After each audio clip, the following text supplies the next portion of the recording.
They've got this option money in. They've got 8% of the company today.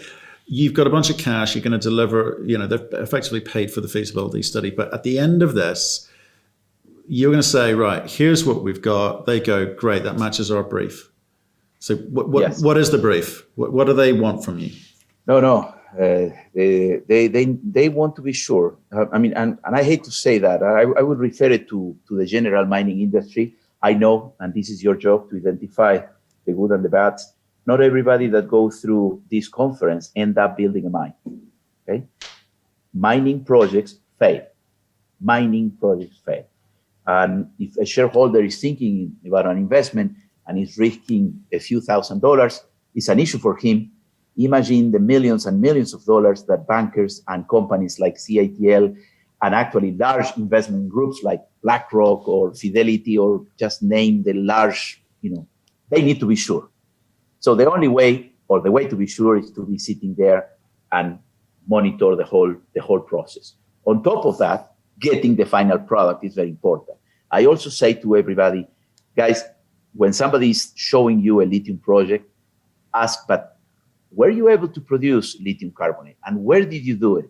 In a lab in Canada, and you produced it 2 grams? Or you did it on site with local people with the technology you claim you're going to be doing? This is what makes the difference, okay? It's easy to take, as Elon Musk say, a piece of rock from Nevada and say, oh, I can take lithium out of that. Yeah, and you can do it in a lab. Sometimes it requires 3,000 degrees temperature, or it requires 500 atmospheres of pressure, or things like that. Oh, very easy to do in your lab, but you can't do it on the site, or it has environmental concerns that are going to make the process absolutely undoable. So all these are the details where the devil hides and cannot be done on an overview or on a PowerPoint. It has to be done on site. Okay, but the question was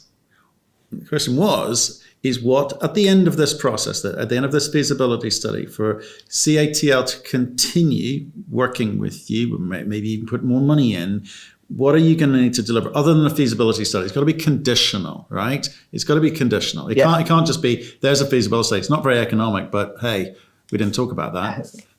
Yeah. No. Well, by the way, just to give just a hint, this project has an internal rate of return of 50%. Okay, this project it's about $1.2 billion NPV, but the internal rate of return is amazing.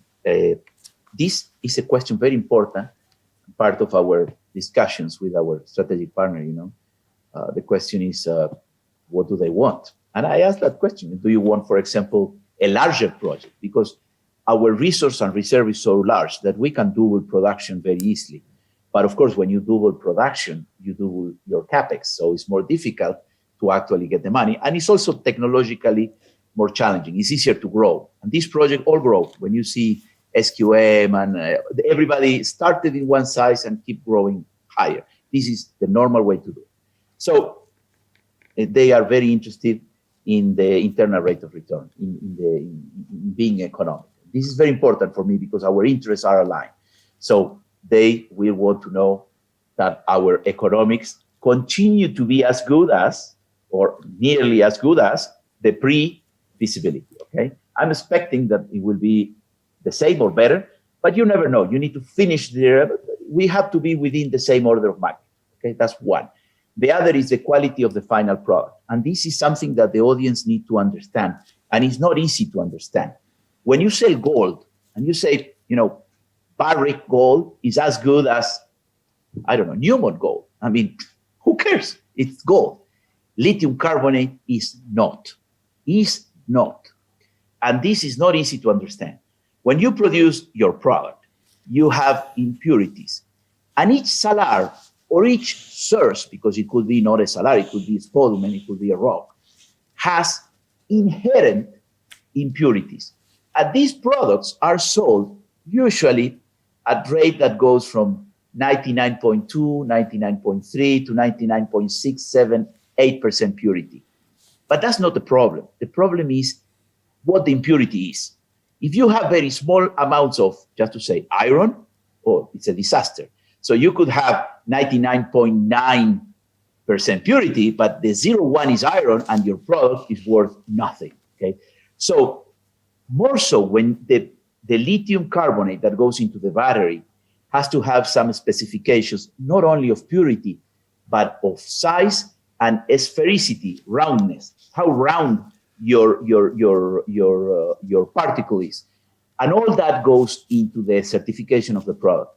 So you are a battery company, like our partners here, and you sign an agreement with Tesla, as they did, to build the Tesla car with a carbonate-based battery, okay?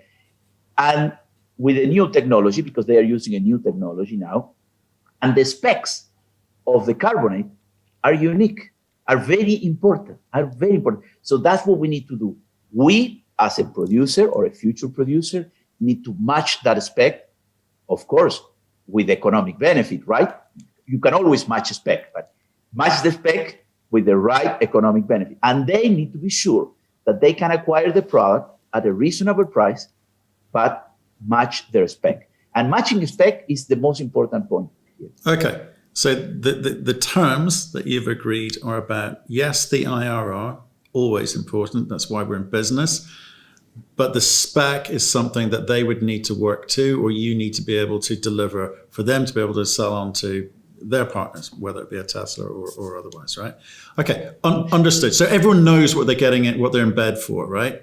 You know why you're in bed together today. Yeah, of course. Supply, quality, and price.